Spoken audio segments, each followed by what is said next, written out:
Welcome to another edition of Behind the Bar with J-Mac. I'm Emily. And I'm Sabrina. And today we're going to be making a Moscow Mule. So what you'll need for this recipe is a copper mug full of ice, 2 ounces of vodka, your choice, a ½ ounce of lime juice, and 6 ounces of ginger beer. 2 ounces of our vodka.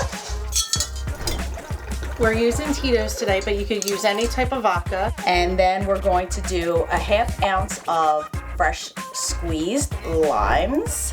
And then you're going to use 6 ounces of ginger beer. There you go, Emily. Well, thank you very much.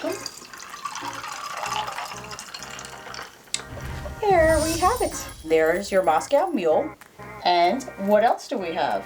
We have, for people who do not drink alcohol at some of your parties, we have Mingle.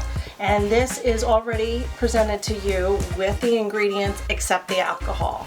So if you would like to have the taste of the Moscow Mule without the alcohol, just mingle it up with the copper mug, the ice, pour, has the bubbly in there too, and then garnish, and you are all set to party with the rest.